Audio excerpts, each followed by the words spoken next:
The Earnestly Speaking podcast is a show that is founded on free-flowing conversation and may at times venture into mature subjects. Listener discretion is advised.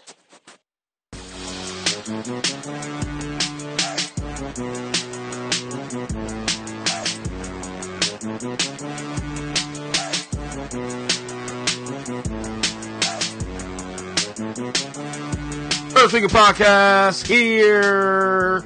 Dropping this on a Friday. How you guys doing? Big show today. Well, not big shows. A nice show today. We're going to have on Jabari Davis on the show. It's been a long time since he's been on the podcast. I'll talk NBA.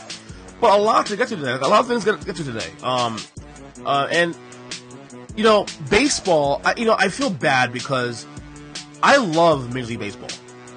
I do. I really do. And yet, I don't give that sport or that league enough.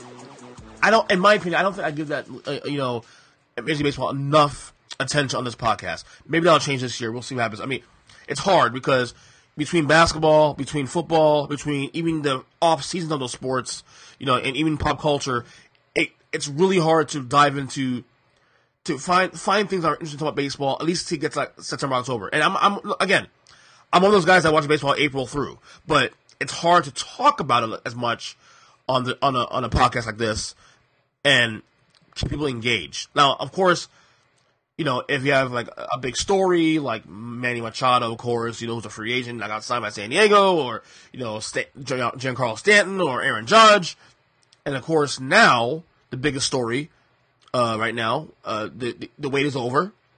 Bryce Harper, he made his decision today. He is now a member of the Philadelphia Phillies, signed to a 13-year contract at the clip of $330 million. And guess what? Here's the biggest shocker of all. No opt-out clause. It's insane. And it makes you think, okay, well, this is a good deal, bad deal, whatever. Look, Scott Boras and his agent Scott Boras knew what he was doing by holding out and holding out. And by the way, for the record, and I said this on the show a couple episodes back, that having Machado and Bryce Harper, and their free agency, bridge into the spring training, and not knowing where they were going, was actually good for the sport because baseball's off season is actually very quiet for the most part, unless you got a really major name. If that major name ends up signing somewhere during the winter meetings, you're basically dead in water with no news or speculation for at least a good 2 to 3 months. So it actually was a good thing to have Machado and Harper, sign late because it at least gave Major League Baseball something to talk about during the dead months of the off season. Especially when football's going on, and basketball's going on, and college football's going on, and all that. I will admit that. And again, I'm not the typical baseball. I love baseball, but again, I do feel guilty that I don't talk about it on my show enough. And maybe that'll change this year. It depends. Also, a lot of times too, during the season, during the dog days of the year, I end up taking a break from the show and from doing media for about 2 to 3 weeks. To kind of take a break before we get to football. But Bryce Harper, the wait is over, and spring training's already started. So baseball right now is winning. Bryce Harper is winning now. He gets the money he wants. He gets long-term security, and there's no opt-outs here. So they are stuck with Bryce Harper unless they decide to trade him, and the team wants to take on that contract. Bryce Harper's contract does not end until I am 52 years old. I'm not 40 years old yet, by the way, just for the record. So basically, my soon-to-be 6-year-old son will be pretty much a voting age when Bryce Harper's contract ends. This contract, to me, in my opinion, is very risky, obviously. No one needs to tell you that. I feel like this contract is bigger than baseball. I think this contract, honestly, is more than just on the field. I think the reason the Phillies went this route was because I think they have a campaign going, maybe to make Bryce Harper the face of not just the of the team, but the city and all that. I think there's a major campaign going in terms of getting Bryce Harper to be, I guess, the baseball version of LeBron James, what we want to call it. But it's a risky deal because it's a lot of years on there. It's a lot of years on there. I wouldn't have done it, personally. As good as Bryce Harper is, and I've said on the show many times over, there's only one player who's worth that kind of money, honestly. And honestly, I even question that because of the amount of years. Mike Trout is the only guy in Major League Baseball I feel is worth $300 million for 10 years. Philly, of course, goes and puts out 13 years at $330 million. I mean, it's crazy. And no opt-outs. Again, the biggest part of the whole thing, no opt-outs. It's insane. It's pretty insane. So, Philly right now is I believe, the number 6 favorite to win the World Series now after this deal. Philadelphia, by the way, was a fairly decent team last year until they faded late in the year. They were in playoff contention now. Last year anyway. So now you wonder, okay, where does this leave the Phillies now in the pecking order of the NL East? Well, the NL East right now is wide open. The Braves won the division last year. The Mets will be healthy this year. The Nationals now, losing Harper, how far do they fall? They may still be competitive next year, even without Harper. Of course, Philly, with Harper, should be a lot better. I mean, the Marlins are going to stink, obviously, but they're rebuilding, so that's okay. But this baseball season is going to be very intriguing. Machado going to San Diego, Harper going to Philly. The National League is tough as nails as always. The Dodgers are going to be good this year, obviously. You got a lot going on this year in baseball. It's a risky deal for Philadelphia only because of the amount of years. Again, I'm a Met fan. I would not have done it, personally. I saw a report that the Dodgers offered Harper a short-term deal at 4 years I believe it was 4 years at $180. I don't know. This is a risky deal for the Phillies, but again, I respect it in a lot of ways. So, I don't know. Harper in Philadelphia. I mean, as a Mets fan, I'm like, oh God, I can't get rid of this guy. But I don't know. Maybe it's a fall in their face. I don't know. We will see what happens there. Jason Witten, who will be a Hall of Famer, who will be a future Hall of Famer, tight end from the Dallas Cowboys, who retired last year to do color commentary for Monday Night Football alongside Joe Tessitore and Booger McFarland. He is now returning to the NFL now. And it's weird because, I don't say it's weird. I guess it's weird to some degree because even though the reviews for the year about Witten were pretty bad, it's hard for me to really have a strong investment or opinion on Witten because, for my main job I do, obviously, I do work Mondays and I do actually work during Monday Night Football. So my job, at my job I can watch the games. The volume of the games is turned way down. It's like I can't hear commentary anyway. But every time I go on Twitter, every Monday this year I went on Twitter, the reviews for the broadcast team, not just Witten, but even Bill McFarland too, were pretty horrible. Every week I heard it's terrible, Witten's terrible. And and look, I try not to get involved in Twitter wars, and I try to avoid the opinion on social media only because social media is a fun house yet a cesspool as well too. So it's important to not get wrapped up on what the Twitter streets say all the time. But there was 1 week this year where I was able to actually be home on a Monday to watch the game. So I was able to watch the game with the volume up. I believe it was it might have been the Patriots-Bills game from I think week 12, whatever it was. And I got a chance to hear Jason Witten and Joe Tessitore and Booger McFarland, and I gotta tell you, I don't want to trash Jason Witten because I respect the hell out of him. He's a great player, Hall of Fame player, probably a nice guy. Never met him before, but probably a nice guy. But it was dreadful. It wasn't just him; it was a combination of the three guys. Now, I think Joe Tessitore personally is a really good talent.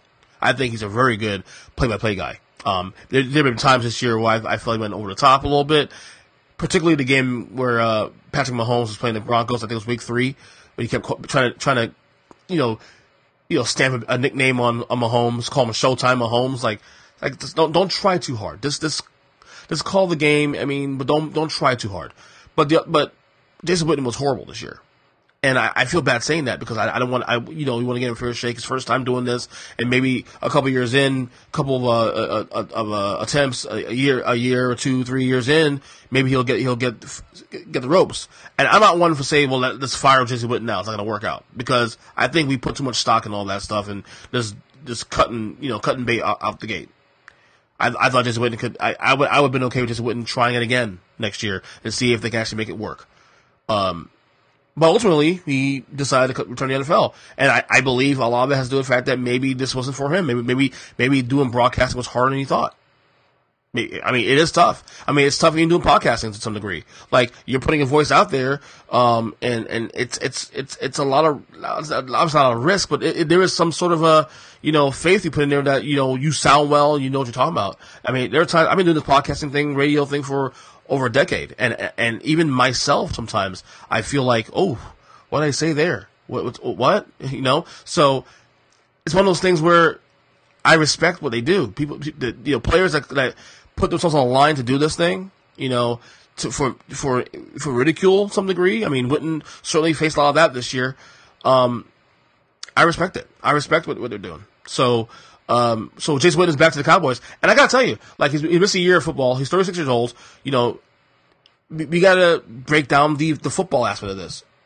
Does Jason Witten help the Dallas Cowboys? My answer is yes. Now, I don't think he'd be the same guy as he was even 2 years ago, although he was still pretty decent for a guy, at the time was age 34. But if you're getting a guy like Jason Witten who's a first ballot Hall of Famer, in my opinion, he'll be, I don't know what's first ballot, but he'll definitely be a future Hall of Famer. And you give Dak Prescott, that guy, his leadership, his great hands, he's still a big target, and mind you, the Cowboys already have Amari Cooper now, so they have weapons. The Dallas Cowboys are going all in. This is pretty much their all in move here, in a sense where, this is now or never for Dak Prescott. Because after this year, he's gonna probably, get max money. So if there's any time for the Cowboys to max out as much as possible, even on a Jason Witten, he's 36 years old, but you saw Antonio Gates still be productive this year, and he's around the same age, if not older, than Jason Witten. You saw this year, Rob Gronkowski being able to, broken down body, but still contribute in a big way. Not just as a pass catcher, but also as a blocker. Jason Witten's a great blocker too. Don't forget that also. So if you're telling me Jason Witten could even be 70% of what he was 2 years ago, I think it's still an upgrade to what they had last year. I think Dallas Cowboys, obviously you play in a division that's very winnable. They won it last year. Although I would think that the Eagles, with Carson Wentz being back next year, he'll probably be, the Eagles probably should be the favorites next year to win the division. With Carson Wentz being healthy, assuming he stays healthy. Although now Nick Foles is going to be a free agent, so we'll see where that goes. But to me, it's just simple. To me, does Jason Witten help the Dallas Cowboys? I say yes. Again, he's not going to be the same guy he was 2 years ago. But again, I think in the onset, I believe that Jason Witten could be a benefit to Dak Prescott, and ultimately maybe be the guy that could put the Cowboys over the top in terms of leadership, in terms of stability. So I don't know. We'll see what happens there. But I mean, my next question is going to be where does ESPN go now next when it comes to Monday Night Football? Who will be the color guy? Would they go with Joe and Booger by himself? Would they bring another guy from the outside? Maybe a Jay Cutler. I don't know, some other guy. It's gonna be fascinating, but I feel bad. I really do feel bad for Jason Witten because I think he really put the time in and put the effort in, but it just didn't work. Anyway, up next, Jabari Davis. It's been about a year Jabari's been on the show, man, but you're one of the longest standing guests of this podcast. Jabari Davis with us. Jabari, what's up, man? Hey, not much, man. I appreciate it. It has been a year, but it's always one and the same when we get back to doing it. Yeah, one day we'll do a long form one because I want to get some TV with you, man. But real quick, any current binges right now you going through? Of course, with Game of Thrones season 8 coming up, I'm just cycling my way back through, as I normally do. I wouldn't, if we're being honest, I would have been doing it anyhow, but especially, with the so did you start over, or did you just go from like season 7, whatever? Man, honestly, it's one of those things where if I'm like if I'm working on something on the computer, it's always kind of on in the background. Right. So like it just cycles through. Right. It's funny. A lot of people say I should rewatch it just to kind of get my mind jogged up. I'm thinking, well, if I just watch season 7, I should be okay. But I don't know. There's a lot, man. There's a lot to process, and I think maybe I should go start from scratch. But I only got 40-something days left to do that, so I better make the decision as soon as possible. I mean, we're already in March now, so yeah, that would take some dedication to get through it now. So. Yeah, and it's if you're going to, you may as well. And it's hard to do with 2 kids, especially. I have 2 kids and work schedule, so it's tough. Yeah, I don't have kids, so I can just kind of I understand that. So count your well, look, I'm blessed on my boys, but in terms of the freedom, count your blessings, brother. I do. Absolutely. All right, man. Let's start here first. And obviously, the Lakers are always the biggest topic of the association. Who's at fault for the struggles here? Is it Luke? Is it LeBron? Is it the kids? I've heard so many different narratives of this for the last couple months. But you're a smart guy, Jabari. You know what's going on. You cover this team pretty closely. Who is the blame? Do some blame play if you want to. Even who's the blame here? Well, I mean, honestly, this is going to sound like a very boring answer, but everybody's to blame, as always is the case. I recognize that narratives are fun. I recognize that, like, if you say you don't necessarily believe in or like Magic Johnson, of course, most of the blame that you're going to dole out is going to be at Magic Johnson and Rob Pelinka. And while they certainly have their share of they are at fault for plenty of different things along the way, it's never that simple. It's also it's not as simple as just saying it's the kids or just saying it's the veterans or whatever the case may be. Everybody shares in this. Going into the year, they tried to kind of temper expectations and whatnot, and that was to be expected. But all of a sudden, after a very early struggle, they were 19-10. Everything was looking good. In fact, they were, if I'm not mistaken, at the time, even though it's very, very early, they would have been the equivalent of a top 4 seed.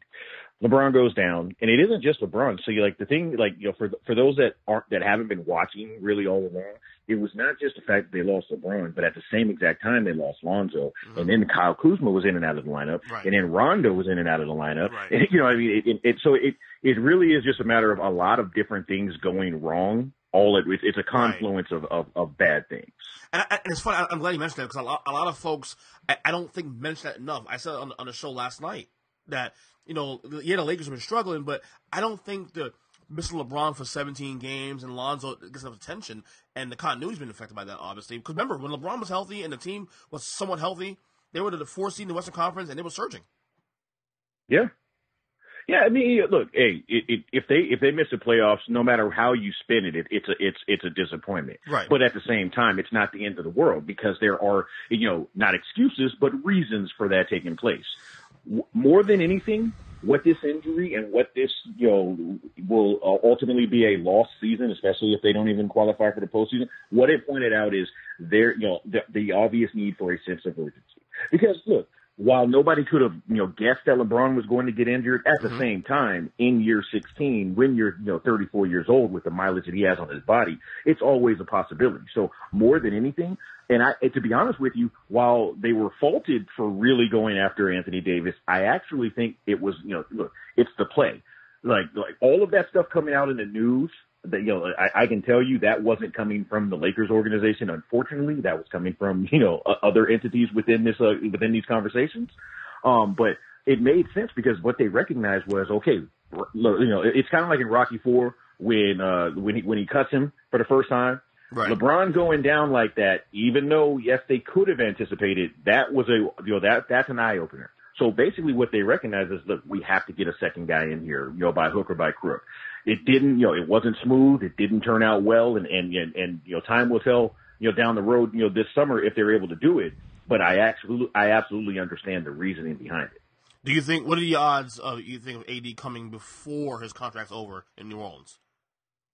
I think it's certainly possible. I mean, obviously, it's going to come down to, or is another team going to be able to put together a favorable package, or is Boston going to just blow them out of the water and say, okay, fine, you really can have it all, which I absolutely don't think is going to take place.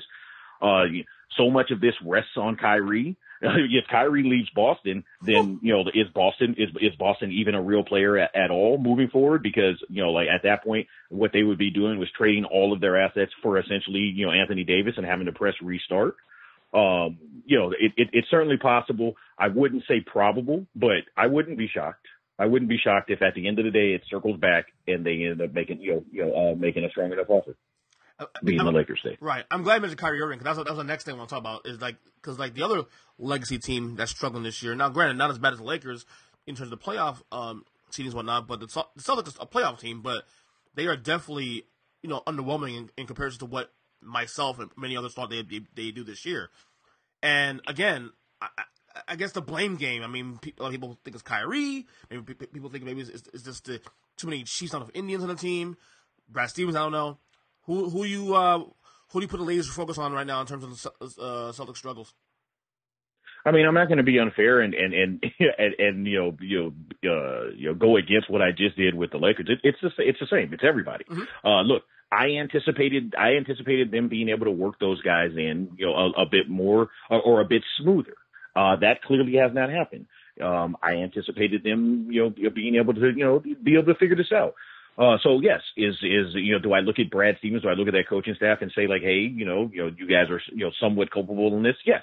Do I look at Kyrie and those vets and say, hey, look, you saw what those young guys did, without your services last year, maybe you could have been, maybe you could have made it easier of a transition. Yes, I do. Do I look at the young guys and I see some of the pouting and some of the, bickering that I've seen off and on and then look at that as a part of the problem? Yes, I do.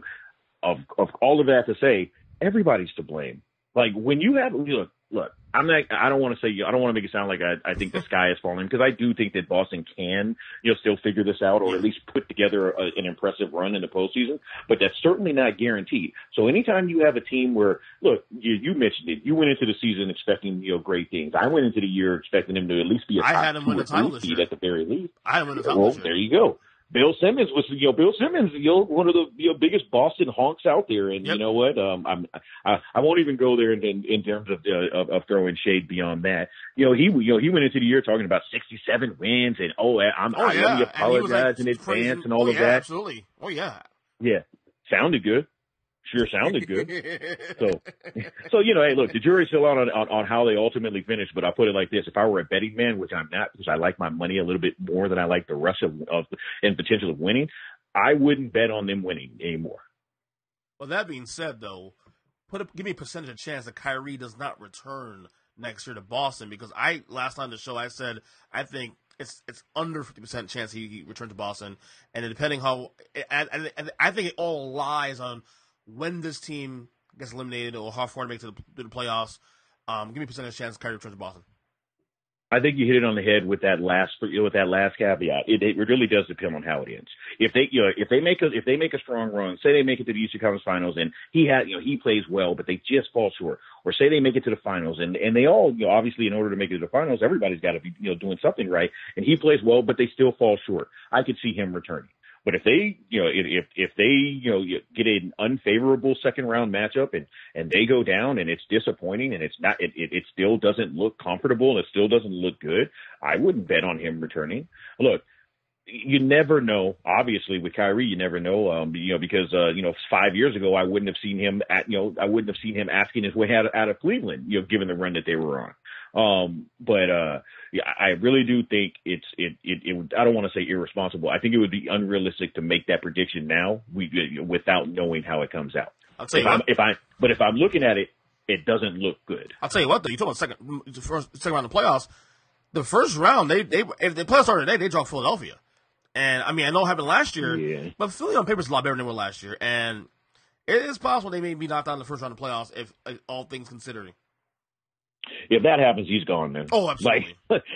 Yeah, but then again, hey, look, here's the deal. I said the same thing last year with OKC. I said if they lose this opening series, Paul George is gone, and I was 100% wrong. So who knows? But I would honestly, I would make that bet. If they go out in that first round, I think Kyrie's out. Absolutely, absolutely. Of course, joined by Jabari Davis. Follow him on Twitter, of course, at Jabari Davis NBA. He's the host of Hot Takes and Shot Fakes of hoopmags.com. Who's your MVP right now as we get into stretch run? My MVP is Giannis, but he's followed very closely by Paul George. Ooh, honestly. so I mean, James Harden's in the conversation, but I'm far more impressed with what Paul George has done. Look, I appreciate gunners. I appreciate guys that can put up buckets. There's nothing against James Harden. But you're not going to repeat, just doing that again. I'll be honest. I give him credit. I give him credit for, holding things afloat when, Capella was in and out of the lineup and with Chris Paul in and out of the lineup. I definitely give him credit. But quite frankly, what Paul George has done this year has been so impressive to me that I actually agree with my co-host, Josh Eberly, when he says Paul George, realistically, he's not going to win them, but he realistically can be in the conversation for Defensive Player of the Year, MVP, and even Most Improved, because this season is considerably better than any season that he's had in the past. There's no chance he's ever going to win Most Improved. You've already been an All-Star. You've already been, Team USA. That's not going to happen. But just the fact that his increase has been that impressive, I think he deserves to be in that conversation. But really, buried the lead because I went in with saying Giannis has been the most impressive player to me this season, and he absolutely has. Right. All right, last thing I should go, buddy. Dwyane Wade, his performance last night against Golden State, the game winner. He had a great game, number one, and then the game winner, of course, too. Would you make of his performance last night, and of course his comments about Kobe, and I'm thinking Kobe for my mentality and all that. What do you think about that? Well, I looked at it like, look, Dwyane Wade's on his way out the door, regardless of whether that happens 20 games from now or, just a brief, moment, in the future. He's on his way out. Mm-hmm. I always like seeing, guys that have been great throughout their career have, fun, almost great or even great moments down the stretch. Are they going anywhere? No. Does he have anything to play for other than just taking pride in playing back home in Miami? And I recognize that's not his hometown, but you know what I mean. Yes. Especially being down there. Yes, of course. So yeah, I'm happy. I'm very happy to see that. And of course, it is fun because you and I watched their battles back and forth over the courses of their careers, being Kobe Bryant and Dwyane Wade. They were, downright contentious at times, but it was always there was always a mutual respect and love and appreciation for each other's games and for the game of basketball. So it didn't shock me to see him, show, Kobe some love, in that moment. Not at all. I thought it was really cool. And again, a lot of respect on Dwyane's part to even mention that in that moment, especially too. I mean, you know what it is, man? Look, as much as people like to clown Kobe, and look, yes, he has given plenty of different reasons to have different opinions about him. As much as people want to clown, y'all know your favorite player, he was probably their favorite player. Oh, yeah. As I said before, he's probably the most polarizing superstar in probably the history of sports. He's absolutely up there. Yeah. Absolutely. Anyway, follow him on Twitter once again at Jabari Davis NBA. Jabari, give us where you can find your work. Obviously, some of your written work and the podcast we've been doing now. EJ, I appreciate the opportunity again. It's always good to catch up. Yes, sir. As you just mentioned on Twitter, the easiest way to follow me, Jabari Davis NBA. You'll get a variety of different things. Generally NBA, sometimes movies, sometimes music, but general trash timeline. As we mentioned earlier, I'm one of the hosts of Hot Takes and Shot Fakes. It's the Hoop Magazine podcast. You'll see some of my work in Hoop Magazine in the actual print, sometimes on the site as well. Mm-hmm. Shout out to my guys. You know what? I'm back doing it. You go back a long time with them as well. Yes. But Jordan Buscarini and Jameson Wells, I'm back doing the Triple J podcast as well. So it's all NBA related. So. And we're at a time of year now where the NBA is taking full, center stage now in our lives. So definitely, No doubt. All right, Jabari, thanks so much for coming to the pod. Really appreciate it, man. No, thank you. Final segment on the podcast today, and guys, thank you for listening to the podcast as always. I really do appreciate it. You can follow me, of course, on Twitter and engage with me at EGChris7. Of course, Earnestly Media at earnestspeaking.net.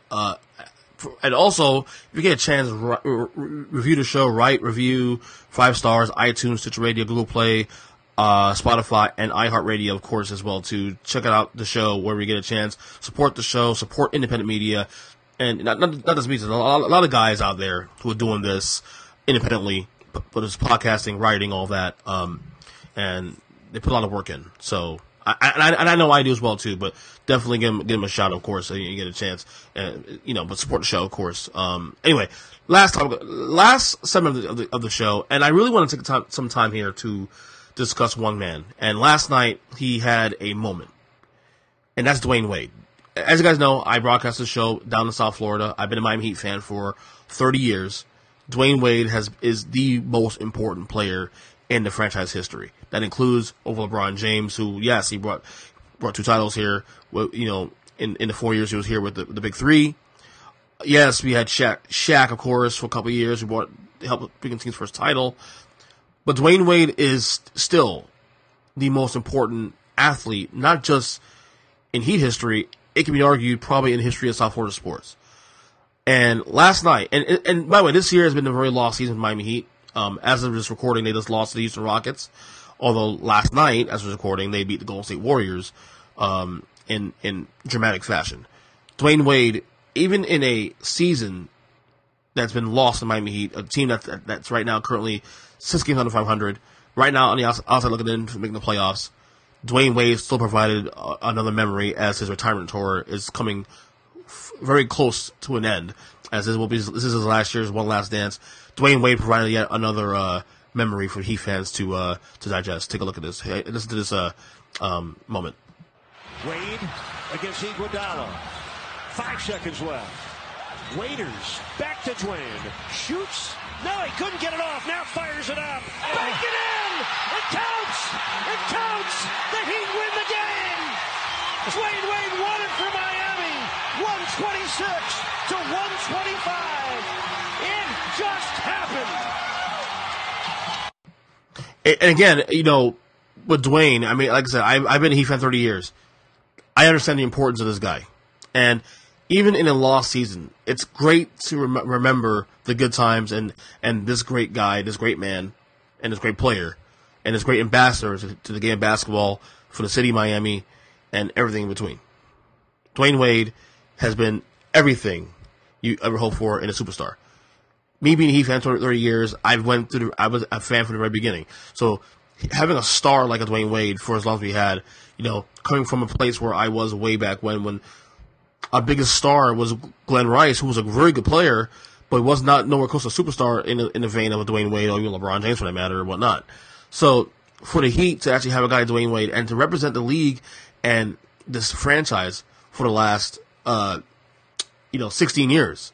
And this has been a lost year for the Miami Heat. I've been the last year. It's been a very, very bad year. And right now, the playoffs started today, they're not in. Certainly, it's still a lot of time to make a ground. They're only, 2 back, right, I believe, of the 8th seed in the East. A lot of basketball will be played still, but they got to make a move soon. But for one night, for one moment against the world champs, who are going for their 3rd straight NBA title, it's great to see another moment like Dwyane Wade provided for the team. He's provided many moments for this franchise over the course of his career. He's a first ballot Hall of Famer. He's arguably the 3rd best shooting guard in NBA history. And it's great to see, once again, the value of Dwyane Wade, like, even in a lost season. Even in a lost season right now, that obviously, even if the Heat make the playoffs, let's be real, they're not going anywhere. They'll be one and done, most likely. They're not going to beat Milwaukee or Toronto, or even Boston, although Boston probably won't be in the top 1 or 2 anyway. But even the last year, Dwyane Wade providing yet another moment and a reminder of his greatness. And it got me excited last night for this one night. Cast aside the rough year of the Heat and the rosters and all that. Dwyane Wade once again provided a memory and a reminder of his true greatness and why he is a great ambassador to the game of basketball for the city, for the NBA, and everywhere in between. So again, Dwyane Wade, thank you once again. I know this farewell tour is almost coming to an end, and I'll be honest with you also too, I haven't been plugged in as much as I should with this farewell tour. I think this next 6 weeks now is a kind of kick in the ass to remind myself to appreciate Dwyane Wade now while I can before it's over, because it's coming to an end very soon. If not before, by mid-April, certainly after that. So again, Dwyane Wade, thank you for bringing great memories and being a class act to the game of basketball and to the city of Miami. Really do appreciate that. That'll do for today's show. That's today's shout out, of course, Dwyane Wade. We'll be back probably tomorrow. We'll see what happens. Again, on Twitter, EJChristian7. I guess check out the website, of course, at earnestspeaking.net. Until the next show. Love you guys. Take care and see ya.